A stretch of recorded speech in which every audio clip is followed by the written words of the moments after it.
Welcome to Manna at the Tap, a podcast of Tapestry Ministries. Each episode reflects on a daily Bible reading from the Revised Common Lectionary. I'm Gloria, a fellow traveler on a spiritual journey with the Tapestry community, and we refer to the daily Bible reading as our spiritual manna. It nourishes our souls, fostering spiritual growth as we share insights and interpretations that enrich our spiritual lives. Today is Thursday, April 16, 2026, during the second week of Easter.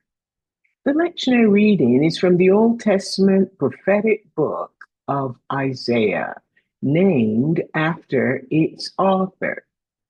The prophet Isaiah was born into a noble family in Jerusalem, and his ministry spanned the reigns of several kings of Judah.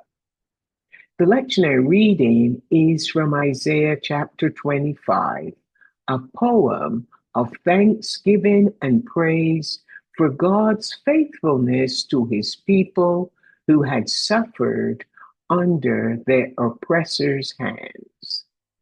The people of Jerusalem, once oppressed by the Assyrians, now found themselves free as they recalled a time when their ancestors had gained freedom from Egyptian tyranny under Pharaoh.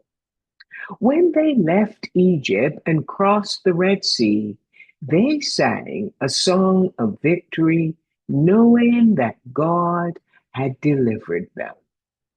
Now, centuries later, the people of Isaiah's time had been freed from the Assyrians by the same triumphant God who rescued their ancestors. However, in reality, as the people looked around, they saw their cities in ruin, facing poverty and scarcity.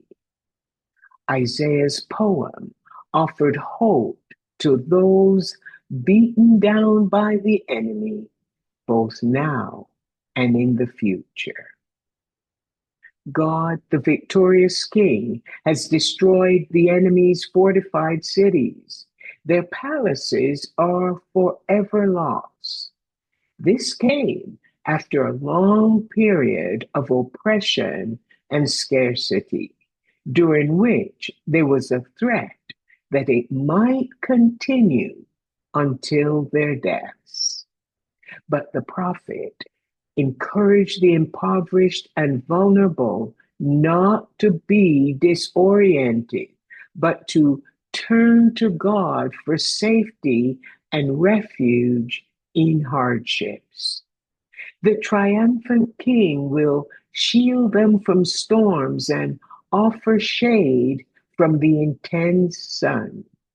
He called on the people to partake in a celebration with God's best food and wine, even as their adversaries watch. This poem is both timeless and timely.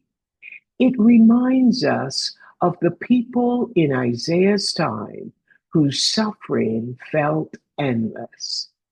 Yet, even amid their struggles, God invited them to banquet where they could taste an abundant life. That invitation remains open today.